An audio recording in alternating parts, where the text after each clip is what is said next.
Welcome to Healing Lives with Corey Gilbert, a podcast sponsored by the Healing Lives Center. Discover how to love and lead your family well and biblically. God created sex, marriage, and the family for our stewardship, growth, and benefit. My heart and passion is to teach, train, educate, and disciple Christians that want strong marriages and families. The Healing Lives Center has been serving Christians since the year 2000. Its mission is to be a center for sex, trauma, and marriage education and transformation, where we offer counseling, coaching, courses, and speaking services to you, your church, or ministry. Check us out at healinglives.com. Welcome. Today I have an amazing chance to have a very difficult and important conversation about a hard topic. So I'm really excited today to talk to you, Darryl Rodgers. So welcome. Thank you. Appreciate you having me on today. Yes. I don't know, it's one of these, there's so many topics it's just not fun to talk about. And then today we're definitely going to get into some very personal story and just kind of what's led to you doing what you do today and what your heart and passion is. So share us a little bit about just kind of that overview of your story and what God's done in your life. Okay. So in 2014, my oldest son, Chase, died in a drug-impaired wreck. And I had no experience with addiction in my family. It never really been exposed to any of that at all. And so it caught me completely off guard because Chase, really it was in his his freshman year of college, the second semester of his freshman year, that he dropped out of college. That's when I really knew he had a problem, Gotcha. A substance abuse problem. And it just kind of spiraled out of control from there. And then, that was about a year and a half before he died in the wreck. Okay. And then when he passed away, it just really, I was looking for answers. I was trying to find out, what is this all about? And I went on a search to try to get some answers about addiction. And part of that was, as I was learning, I was beginning to do substance abuse prevention speaking, impaired driving prevention speaking. And then someone directed me to PAL, which is a faith-based, a Christian-based group that's nonprofit that is stands for PAL, stands for Parents of Addicted Loved Ones. Nice. And it is I didn't start off in a facilitator role, but I got asked to be a co-facilitator pretty early on. And then the person who founded that group went back to work full time and couldn't maintain the responsibilities anymore. And I took over the group from there in terms of the facilitating roles. Nice. And so I've been doing that since about 2018. Nice. Yeah, it sounds like you, because of your own personal experience, obviously, with the devastation of losing your son, that your heart was, first of all, broken, but then sent in a certain journey, not only to find answers, but it looks like God's used you to definitely impact other people and to kind of raise awareness and resources, that kind of stuff. So that's beautiful. Yeah, and it's been part of the healing process for me as well. Because everybody has a different grief journey, and mine fairly early on, not immediately, but within the first 30 days or so after my son died, I was very angry. I went through this period of just being very angry, and I dove into writing and decided I would write a memoir. And over the next year or so, I finished that up and published the memoir, and really just, vented a lot of my frustrations in that book. And I look back on it now, and I can glance over the book, and I just cringe when I read certain parts because my views have changed a lot. My views about addiction I just really I think I was really judgmental of people who were struggling with addiction issues because I didn't understand. But for whatever reason, that book has struck a chord with a lot of people. It's free for people to download the Kindle version or the digital version. And man, it's had a ton of downloads, and I've had people reach out to me. Nice. Some people who are, recovered addicts, just people from all walks of life. Parents who've lost a child to addiction, different situations. But it's really connected me to a lot of people. Well, it sounds like it's, even though you may have changed your views, you've deepened your Mm. understanding. It resonates with people because that's possibly what they're feeling. Like they resonate with the story because of their own experiences. Yeah, I think particularly people who are in recovery, they go, "Wow, this is what I was putting my family through," Right. and I didn't realize because I don't think they've ever the fact that it was so raw and that it was right on the heels of his death, I Yeah. think gives them a clearer perspective of what a family member is feeling like when they're going through that. Yeah, because from them, it's going to look very different. It's going to be an experience very different. They feel judgment and anger and almost hatred from their family, Mm. when really that's grief and sorrow and confusion and lack of understanding, and education needs to That's happen. Yeah, that too. And that's what you brought up there about the grief is really an important point, and I talk about that quite often. That really there is what some people call anticipatory grief. When a parent is experiencing a situation where they have a child with when I say child, it's usually Any that age. means teenagers or adult children. But when they're experiencing that situation, they're grieving because they're number one, they feel like they've lost the child that they had because they're no longer behaving like that child. Right. And then the other thing is they're scared to death of what could happen, whether it's an overdose or some other drug related incident that takes their life. And so they're already in the grieving process. Right. And I'll tell people that it's that part of the grieving process is more intense in some respects than the grief that comes after losing a child Mm-hmm. Very true. because you just don't know what's coming. You're always in anticipation of what's going to come that you're dreading. Yeah. And you're losing the dream. Like, we have a picture of what we want to see our Mm, kids grow up and family, and that they're healthy, and so all that is dying slowly, a slow, yeah. painful death, if you will. But yeah, that anticipation of the unknown, of what's the next phone call going to be, with what kind of Yeah. drama, it is more stress on the body, the mind, relationships, your marriage, all that stuff. Oh yeah. That is so true. When you get that phone call late at night and you're thinking, is that the police and what do they want? Yeah. And it's nothing good, whatever, I mean, or, you're getting a phone call and you don't know who is calling and you're wondering, it just, you kind of get triggered. Yeah. And parents have to work on that to try to control those fears.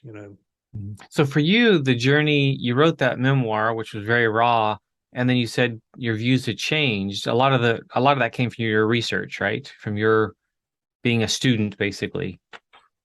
Yeah, student in a lot of different ways. And part of it was, I sort of, um, I became acquainted with kids who were in the circle that Chase was running in. Okay. And I got pretty involved with them. And I mean, I wouldn't recommend anybody else do that.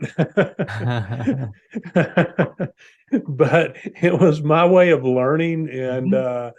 I learned some things that way for sure. And I learned some things to steer clear of. Yeah. But, and I tried to help. I helped one kid get into treatment. And in the meantime, his life was such a mess. I was trying to help him and trying to help him get everything together he needed to. And he actually moved in with us for a little while, Mm. and that's the part I wouldn't recommend for a lot of different reasons. But I did learn a lot by interacting with him. Nice. Well, I know a lot of the things that I see is the confusion about what does it mean to love them. Mm, Like you even mentioned, having that kid move in with you. It's so hard to know what the actual my next step here is. It me loving them, or am I actually only making it worse? Because our mm, heart is to mm. rescue, our heart is to Yeah, save, and yeah, we're not the savior. But that's yet right. you want to. Every fiber of your being wants to. Mm, hmm. Yeah, it's how do you help people? How do Mhm. you help people in that situation? And it takes me back to when I was a kid. My dad was a Southern Baptist preacher, Mhm. and that he had a very kind heart. He was always looking for ways to. It wasn't necessarily looking for ways to help people, but when he saw people in need, he would try to help. And he he he had that wisdom to know that when someone came to him for help uh, in looking for money or whatever, like you don't give them money. Like, I'll buy you some gas, or I'll go buy you a meal if you want a meal. But even that can be sometimes not such a good idea, because it frees up money for them to go spend on drugs. Yeah, that's a So good it's like, point. how do you help someone that's in that situation? um, and the best thing that you can do, I think, is to, make resources available to them. Like, hey, I'll, I'll, I'll make treatment available, or I'll point you in the right direction, to where you can get the help that you need. Well, I think the scary thing about addiction in general is you, no matter what we do, no matter our heart, no matter even the effort or even money, Hmm. it's hard to help someone who doesn't want help. That's their Yeah, best friend that's now. right. Yeah, The drug yeah, of choice is their best friend. And you're basically that's telling them to betray their best friend. yeah, and that is a really good point, because uh, first of all, they have to want the help, but then you have to be careful. You really have to have some discernment there, Right. because they can be very, very manipulative, Yeah. and it's not that they're intending to be. They're not intending to take advantage of you. Well, sometimes they might be, but in a Right. lot of cases, it's just that craving for their Mhm. substance is so strong that their subconscious mind is driving them to do things and say things, and they do end up taking advantage of you if Right. you're not careful. So you really have to be discerning about those sort of things. Mhm. Well, that's where, like with addiction, if you think of our free will, and then let's say that we had, and I don't think this is necessarily true, but 100% of our free will, when you get impaired, so when there's something else that is almost more in demand than anything else, my ability to choose shrinks. And so Hmm. that becomes the most important thing. And so you will see That's someone right. who has incredible morals, it seemed like a few years ago, violate those morals and to the point of selling their body or other things they never would have done for that drug of choice. It's in charge. Yeah. Yeah. And usually, this is one thing that sort of changed my mind, or Hmm. made me begin to see things a little bit differently. That, people who have an addiction, usually there's some sort of underlying issue, a psychological issue. Could be mental health. It could be, sometimes it's hard to tell with mental health. With mental health, did the drug use cause the mental health problems, or were they there underlying to begin with? Which Right. came first? Yeah. And it can go either way. But Mhm. uh, you know, usually there's something they're trying to cope with. They're using the drugs or alcohol as a coping mechanism. Yep.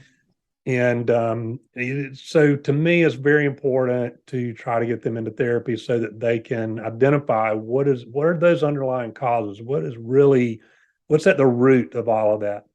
Um, Mhm. Yeah. And to me, that's a almost a minimal standard really for everyone. I don't think everyone needs to be in therapy, but we mhm, all have a mental health to handle or to manage. And it's mhm. times of stress that actually makes that, since play out, come out, which freshman year of college can definitely do it, or even wrapping up high school if there's a high demand for either achievement or grades or sports or Mm-hmm. whatever, a Mm-hmm. lot of that. But there's the other side of that is for some, it's just pure, I tried it, I liked it, I want more of it. Mm-hmm. But for a lot Mm-hmm. of people, I think you're right. There is something else underlying the majority, that there's a reason why they're trying to cover pain, or pursue Mm-hmm. pleasure. But Yeah. yeah, Man, there's so many different variables involved with addiction. I think sometimes there is a genetic predisposition, for absolutely some yes. people. Hmm. I've noticed that, when I meet parents who, when parents come to me with this issue, one of the first questions I will ask is, has your child ever been diagnosed ADD, ADHD? Yep. And it seems like 9 times out of 10, the answer is yes. Yep. So true. It seems like more so with boys, Correct. but so there's definitely a correlation there, and I'm not 100% sure on what it is. I don't think anybody really knows 100%. I think, sometimes it could be, um, they it could be the drugs that they were prescribed, could have True. a bearing on it. Sometimes they're very ADHD people can be very impulsive. Hmm. So that impulsivity tends to lead towards, trying things that other people wouldn't try, things like that. Very, very true. Yeah. So with your son, did he end up during that season going to treatment at all, or He what? did go to He did? treatment. Okay. Yeah.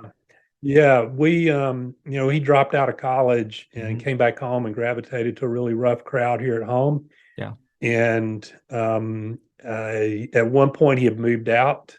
He and I sort of butted heads a little bit, and Hmm. really, my wife and I both had agreed that there were certain guidelines, like you can't be gone overnight or for 2 or 3 days and not communicate with us if you're staying at home. And Right. he wasn't trying to, he wouldn't abide by those rules, and he wasn't trying to better himself.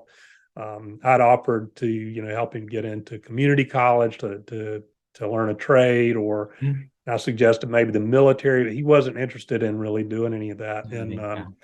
at one point he came home and had been gone for like 3 days without any communications, and I wouldn't let him in. And so I kept up with him on social media. He lost weight rapidly. He wasn't a real big kid to begin with. Now he's rail thin, pale, glassy eyed. I'm watching his pictures that he's posted on social media. And so we decided to have, really, I decided.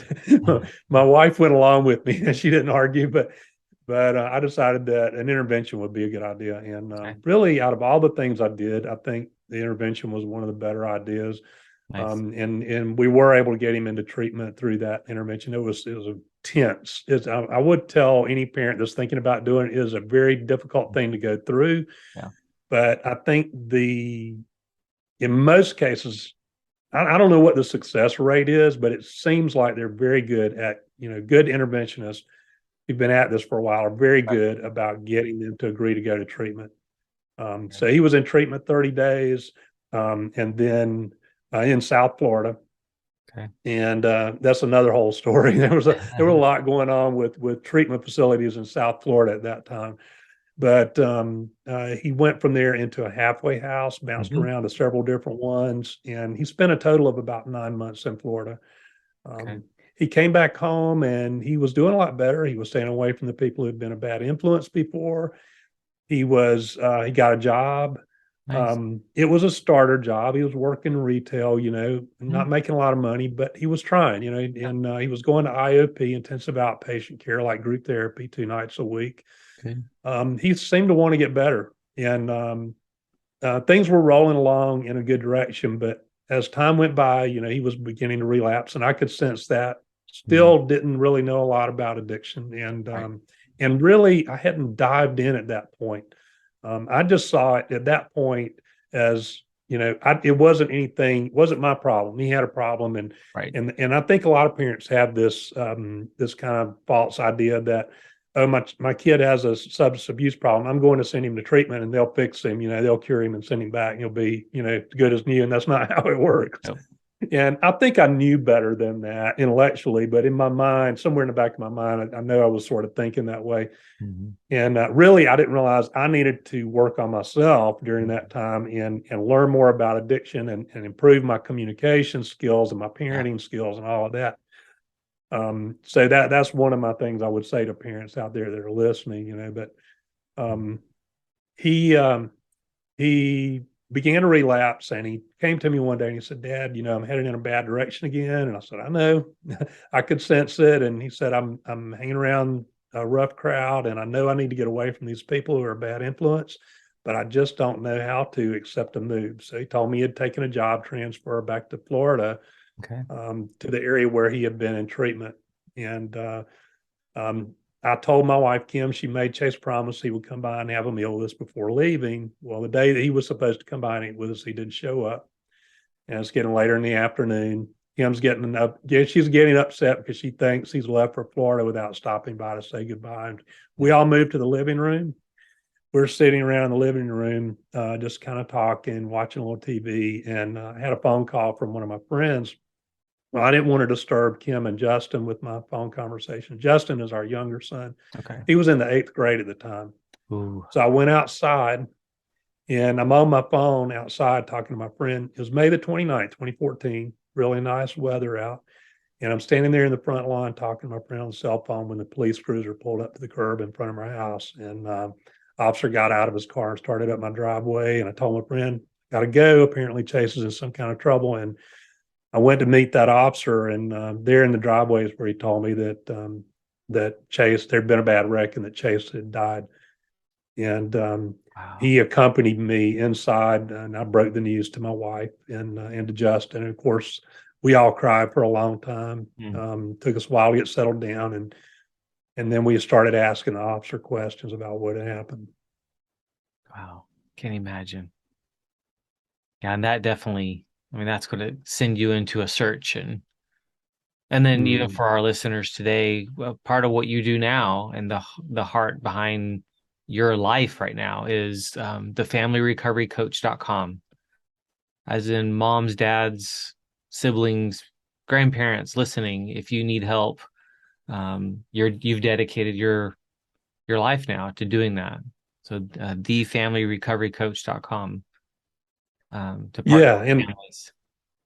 I would be really quick to point out to people that I'm not a licensed counselor or therapist. That's not what I do. I'm a family recovery coach. So Yeah. I'm a person who has walked in your shoes. If you have a child who has a substance abuse or substance use disorder, I've walked in your shoes. I Mhm. know what it's like, and I can help them with navigating the treatment options early on, with trying to decide, make some really tough decisions about how to handle the Yeah. situation. Do they need an intervention? Right. Those sorts of things.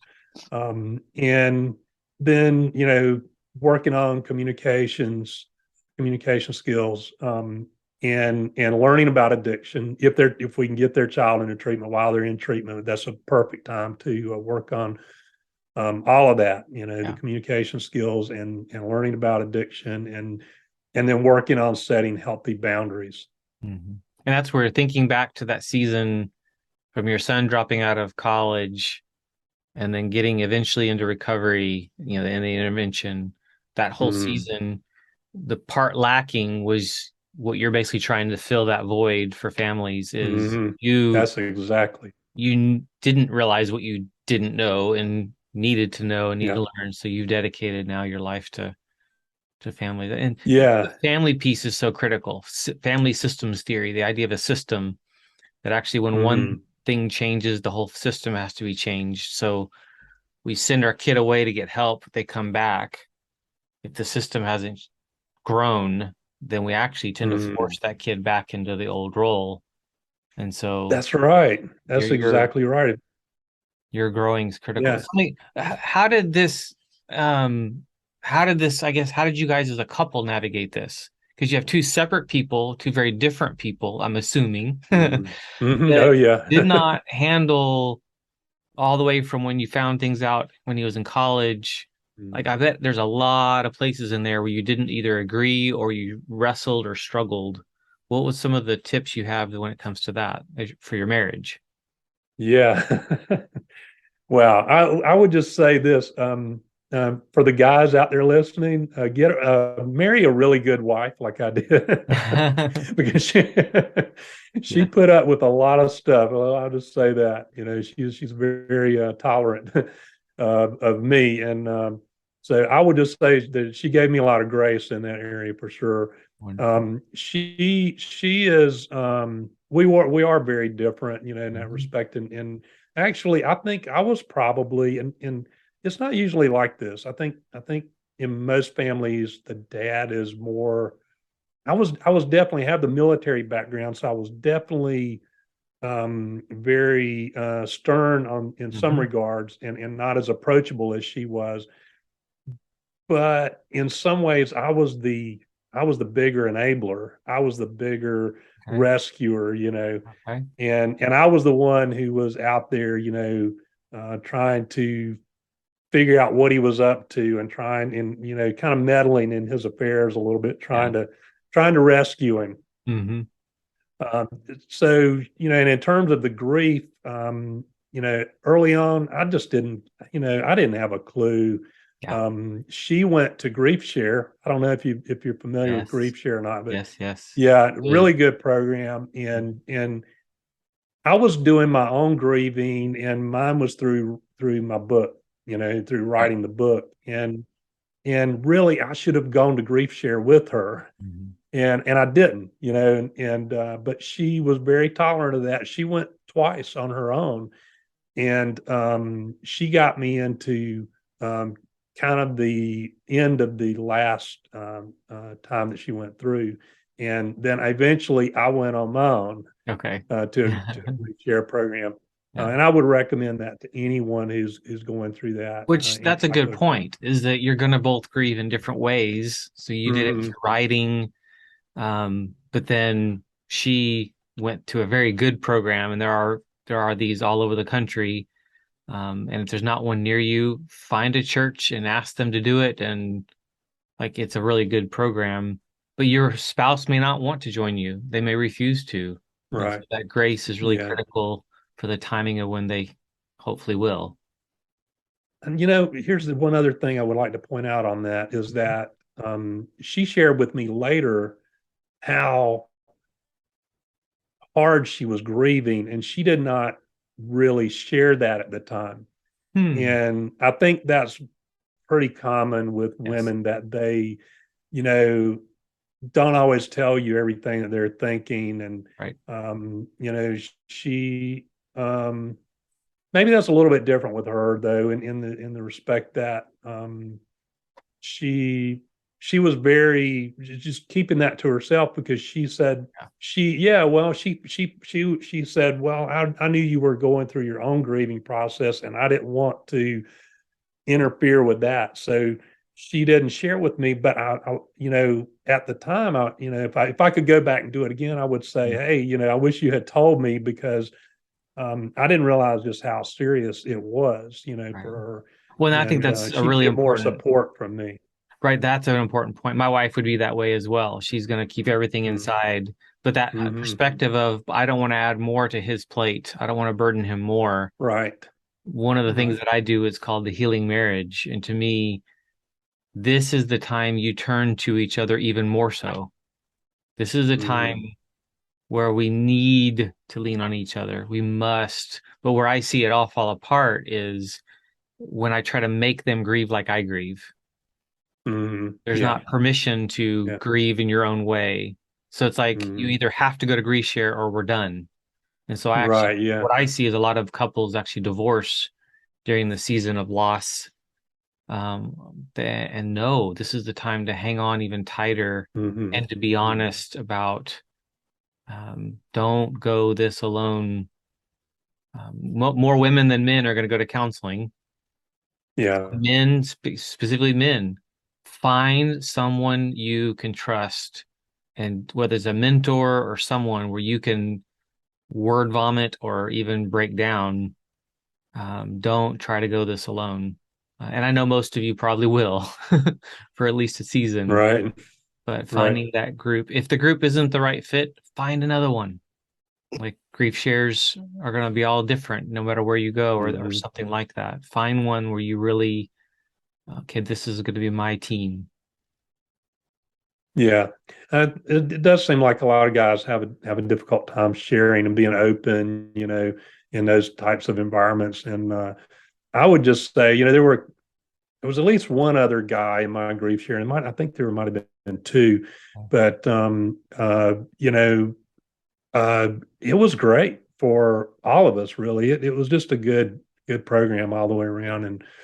And man, you have to get that stuff that's bottled up inside of you out. You have to get that pain out in healthy ways.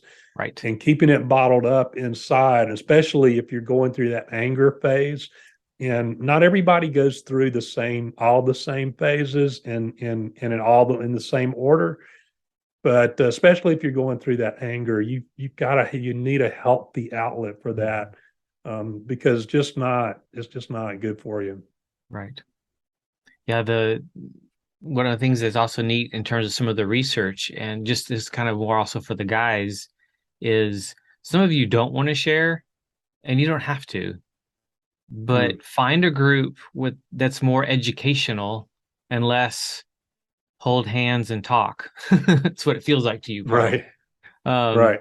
and you'll find that actually, and this is what's neat about some of the research, is that sometimes the groups that are more educational actually can be more powerful than just a group that's just sharing.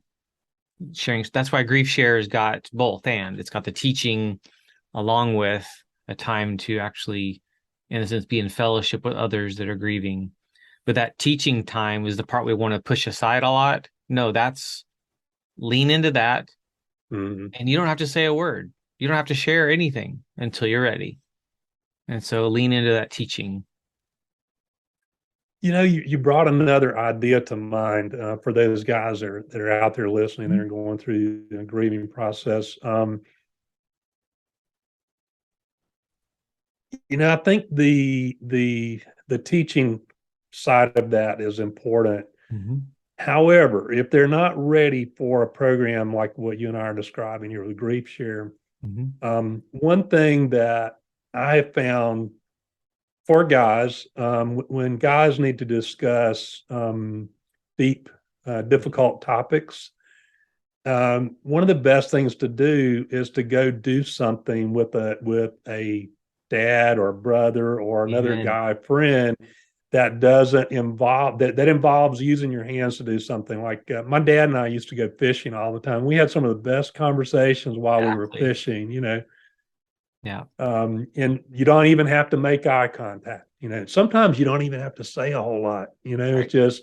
just being there together is really a great experience. And a lot of times there's a lot of nonverbal communication. Mhm. Well, that's part of the power of community. But for men, you look at churches and look at women's ministries and women's group, it tends to be large. It tends to be fellowship and full of activity. And the Hmm. men's Hmm. is over here either dead or dying because Hmm. it needs to center around some shared activity.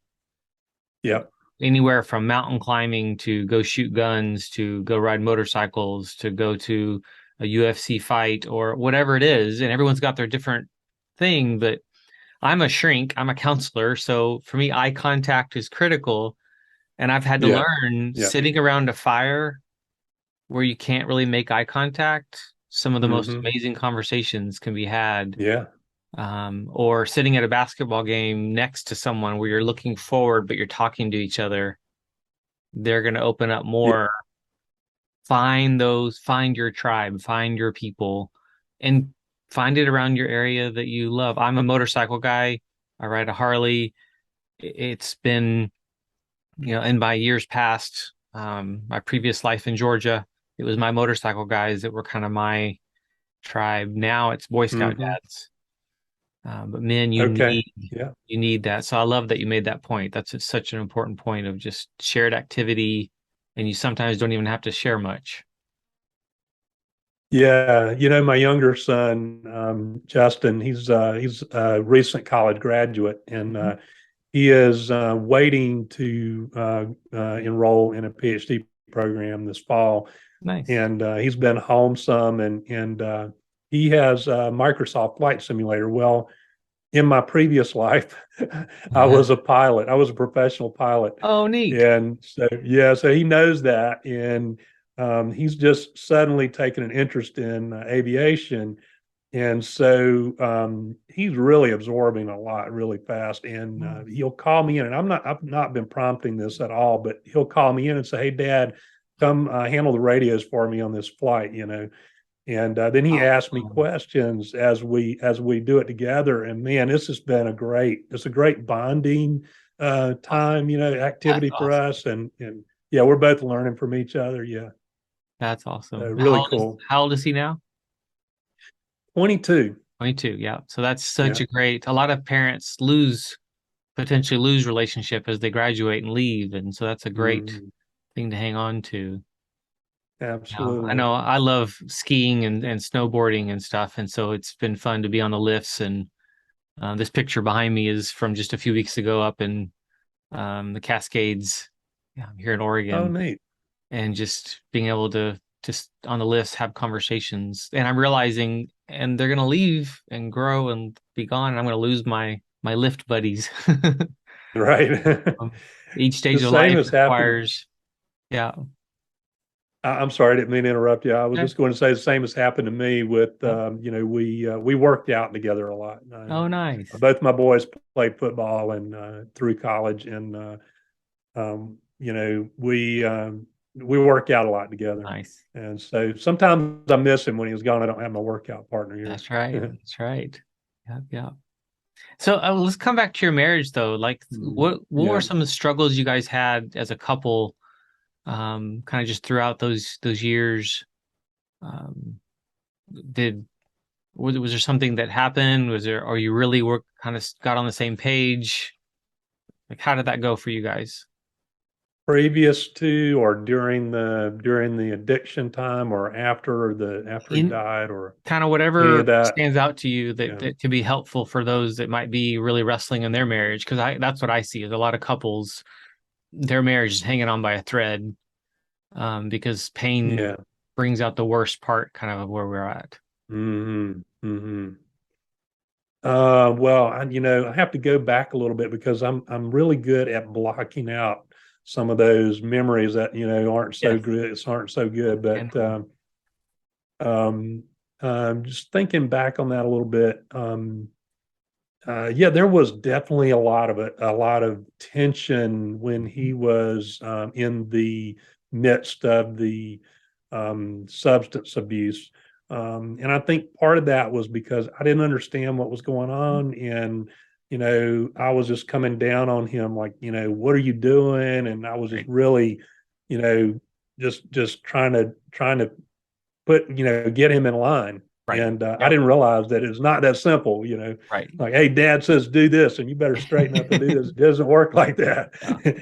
Yeah. And, you could, I've got a little bit of military background, so that's where some of that comes from. But uh, anyway, just that tension between the Mhm. two of us, between me and him, um, and then, with him, being a teenager and the testosterone, both of us, just butting heads. I'm sure that happens a lot with fathers and sons out there, but I did not realize how much stress that was putting my wife under. I didn't realize how much it was stressing her out. Yeah. And she developed this situation with her legs where she would uh, it was noticeable at night, and you would, the first thing that pops into your head is restless leg syndrome. Hmm. And it was very similar to that in the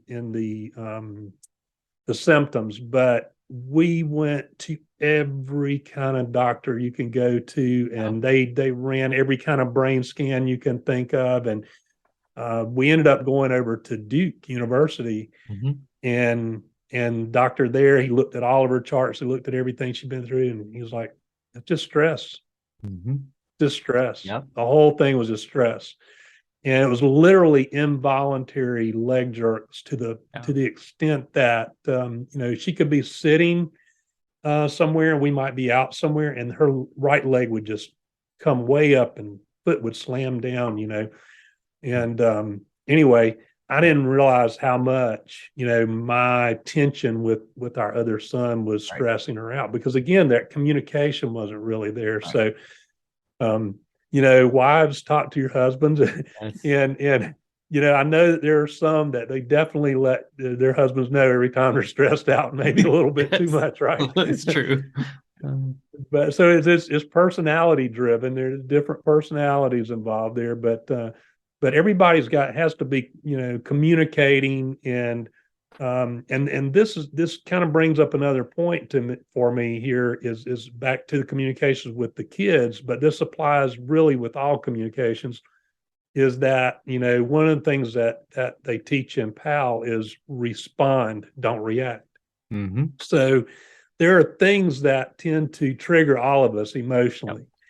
And when we get triggered, we tend to lash out and say things that we don't mean or get really loud. And so Yep. when you feel that coming on, and I've had to learn how to do this, right? So part of the fruit of the spirit is self-control. Oh, don't go So there. Oh, don't go there.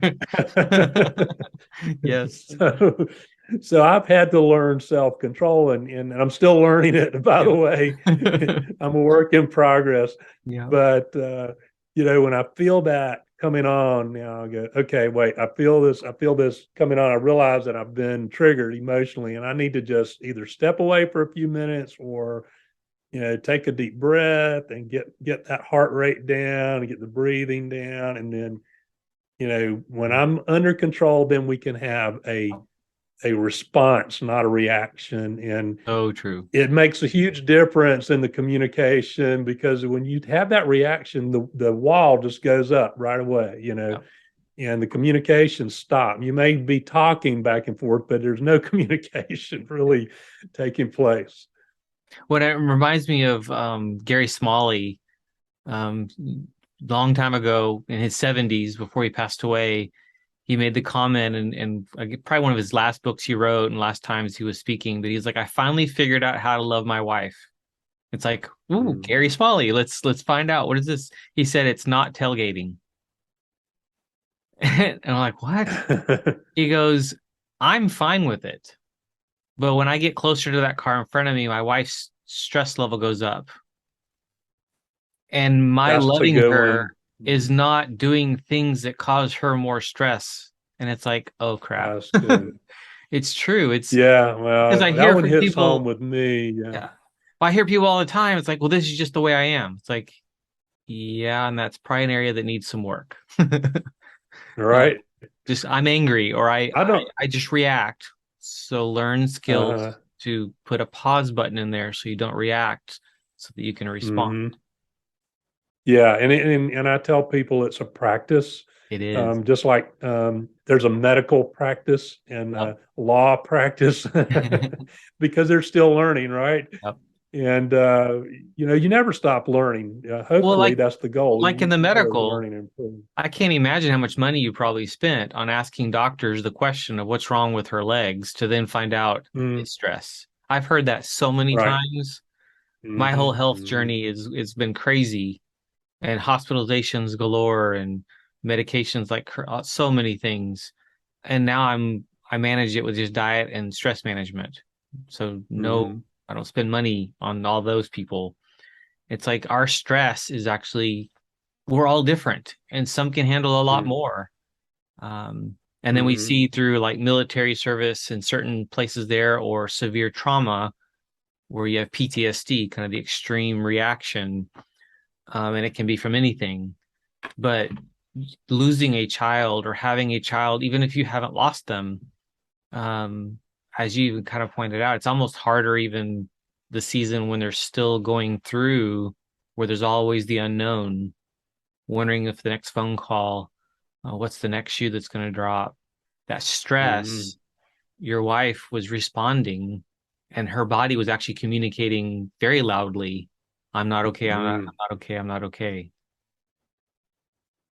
Yeah, and we weren't, nobody had a clue. Not Oh. even she realized what was Mhm. causing all of that. And I think about that a lot. And, Like a lot of people, their body's even telling them stuff, but because we don't mhm, understand that language, we don't hear it, mhm, we don't know. And a lot of our mental health and physical health symptoms, I think, are more stress related and life related than some diagnosable, here's a pill for that, which is really what we want. We want some quick fix mhm. because you're in a season I'm that's hard, that's actually not hard, it's near impossible for us as humans. Yeah. Um, in terms of the PTSD, I Mhm. firmly believe that some of the parents that I have worked with have experienced PTSD. Absolutely, yes. Um, Hmm. just I used to really not think PTSD was real, but I Yeah. do believe it's real now. And yeah, I do believe that some of these parents are experiencing PTSD Well, the because, go well, ahead. that word PTSD or that those letters, we tend to only associate it with military. Even Right. though there's Yeah. been a couple of decades of research showing the contrary, we still tend to associate that. So yes, absolutely, Mm. the trauma that we get sent through and stress from a child and someone we love and their drama, if you will, their relationship with their addiction, and then the loss. Absolutely, yes. Some of these parents, their children have overdosed multiple times Oh, or been to treatment and back multiple times or overdosed in front of them or they had to revive them. These are some of the situations, that's a very traumatic experience having to basically bring your own child back to oh, life, or save ab- their life. absolutely. Yeah. So fast forward to today, 2023. It's been many, many years. I guess that's 9 years. How are you? I know what you're doing is, the familyrecoverycoach.com, and how are things for you, your marriage? Um, what's changed since then for you guys? Let's see. Well, I think, um, I would say that we're closer probably now than we've ever been. Great. Um, uh, yeah. In some respects, there's definitely room for improvement, Well, but yeah, of course. there's Forever. there's This side no of heaven. there's no storm clouds on the horizon. There's no emergencies or anything, right? That are really pressing. And um uh probably I don't still, being the guy, I probably still don't pay as much attention to certain things as I should. And I know that, at least I'm aware of that. I get into my zone in terms Mhm. of trying to get my work done and things like that. But I try to be cognizant of, I know that she wants a certain amount of, and she's not very demanding on time like a lot of women, are, but she is, and I'm very fortunate in that regard that she gives me my space, she gives me my time, but I know I need to spend, X amount of time with her every day, and we're going to carve out this time, and we do try to go do things together. And Nice. um, we are right now. We finally bought a lot. She retired in 2020, February 2020, and we started looking for it. We've been in our starter house for over 30 years, and we uh, we were ready to move out a little bit and have a little bit bigger home, and nothing huge, but just a little bit bigger and something newer. And it was just the worst time in the world to start looking for a new house. And finally, she decided, I found the perfect floor plan, and this is what I want, and let's just build this house. And you pick the lot, And so, at first, she wanted a waterfront property, but that was getting harder and harder to find Yeah, during the COVID times because a lot of people moving to this area. right. And so we found a 7.5 acre lot in the country. And I grew up in the country, so it allows us to at least have some serene surroundings, some really beautiful surroundings with a lot of wildlife and all of that. So the build hasn't started yet, but we're hoping to get it done by the end of this year. Nice. And so that's something that we're working on together, that we're both, there's a future vision there, and um, one of the things that did bring us together a lot too, and we're kind of coming to the end of an era with that now, is both of our boys played football from the time they were just little kids. And so when our youngest one, Justin, was playing football in college, it was a 4 hour drive from here, but every home game and most away games, we would be there to watch his football games and cheer him on. And that Nice. was just a great bonding time, the drive there and Yeah. back, when I wasn't tailgating, like you brought up. Yep. Yeah, Guilty. so I'm guilty of that. I don't think I tailgate, but she does. So, Same here. if she thinks I tailgate, then it's a problem, right? Exactly. Exactly. So, yeah, so point taken on that. I'll be working on that. But yeah, those are kind of some of the things that we share together that, give us that Mhm. time together to really, work on our relationship. That's neat. Yeah. And that's the you mentioned kind of before we hit record that she's retired and you're retired, but you're really not retired, as in Right. what you're doing now is the family recovery coach, and your heart and passion is to serve families. And the cool thing is we can do it in a way through Zoom and through other means. But one of the things that I even encourage other people just thinking about is, if you're not involved in a local church, find a local church, get involved with the real Hmm. people face to face, for your own sanity. But yes, there are Yeah. incredible online communities that will support you, love you, be there for you, and then partner with someone who actually has been on that journey, um, and can help support you through that season. It's really, really, really a lifesaver. That's a great point that you bring up there, and I would just say that the group that I volunteer my time with is PAL, Parents of Addicted Loved Ones. It Yep. is a Christian based group, and they are nationwide nonprofit. Mm-hmm. Um, most if you go on their website, you can find they prefer that you have in-person meetings, and really I do too. But when Yes. COVID hit, my So we're gonna group do that. moved online and Right. we haven't been back. But so we do have an online meeting, and PAL does have um, their headquarters online meeting that people can get into. So if they can't access a local meeting, they can get into an online meeting Yeah. if they need to. But that community with other parents who are going through the same thing is so, so, so vital. Yeah. And that's where I 100% agree. In person, face to face, incarnational, in the body changes Mm, our physiology. We are meant to be in person. yeah, It's how we are made. We found that out through COVID, but it's also what we learned is that the power of just anybody, when I have nobody, the online becomes a lifesaver, a lifeline that I, those will continue. Those were not gonna, that's not gonna fade yeah, away.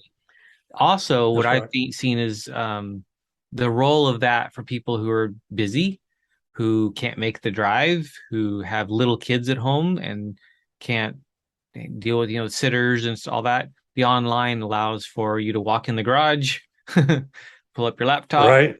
I meet with people all the time that I'm like, oh, you're in your other office, and they're sitting in their car in the Mm, garage. Don't turn the car on; uh-huh, it's uh-huh. dangerous. But Right. they would, you know, are able to be a part of a community, but not just be to receive. You're a part of that community to also give. You may Yes. not think you have anything to give, but that is not true. That you Yeah, actually, that is in the absolutely worst not of true. your pain, someone will Mm-hmm. be blessed by hearing your story, hearing your heart. Mm-hmm. So be a part of this community online or in person. Yeah, absolutely. Yeah. Um, the one other thing I would like to mention is that I am still available for prevention speaking. I've done quite a bit of that Good, good, good. in terms of Hey, impaired driving prevention and just drug prevention. Chase's story is a really, really, really crazy story with a lot of twists and turns. And I've been telling it for so long, I can tailor it to any group, but the core story obviously remains the same. But um, I've really talked to a lot of high school and middle school age kids, and even college age, and it really, I see a lot of kids wiping away tears when they hear the story, because it definitely touches them, and I get a lot of people come up to me after the talk and want to engage. So anybody that's looking for, prevention speaking, churches, that's really my second talk was in a church. Nice. And Yeah, so your website, thefamilyrecoverycoach.com, there's a phone number up top, blog, contact information. Definitely reach out to book a speaking. But also and I can't stress this enough, if you need someone to help walk you through, find a coach, find someone who, the word that I use instead of even coaching is it's discipleship. It's helping you through a season of becoming someone bigger and better than you are, but it actually matters who you're being led by. So if you're being led by someone who's not well at all or has a very different worldview than you, you're going to become more like your teacher. So careful. So find someone who's a believer who can walk you through and point you to scripture and point you to community. That's critical. So reaching out to Darryl Rodgers. But another, you have more like I do. I have tons of websites, but your other place you can go is darrylrodgers.com, DARRYLRODGERS.com. Link will be in the show notes too. But go there. There's actually a course that you have and free downloads for some PDFs, just some tools to help you. If you're in this season, if this is something that you're facing right now, do not do this alone. Yeah, absolutely. I can't stress that part enough. Yeah, definitely need to find somebody to help them through that. Wonderful. And so, Darryl, thank you so much for being on the show and talking and sharing with our audience. And definitely been a blessing to me. I teach a psych of addiction class here at the university I teach at, and we'll be talking about what we've talked about, and I'll have them listen to what you even said, just okay. They prepare to be helpers. But just a definitely blessing to have you on and your vulnerability. Thank you so much. I appreciate you having me on today. Pleasure. Thank you for tuning in to the Healing Lives with Corey Gilbert podcast. It has been an honor to serve. If you are struggling, have questions, or in need, Dr. Gilbert offers a free consultation for new clients. Check us out at healinglives.com to book a call. If this has been helpful to you, please share it, leave a review, and help us get the word out so that we can see lives changed, marriages transformed, and more people come into a life-changing relationship with Jesus Christ. The Healing Lives Center offers online courses, programs, books, intensives, and other services to help you live biblically and well. Discover more resources on YouTube and in Dr. Gilbert's Healing Marriage Facebook group, The Healing Marriage.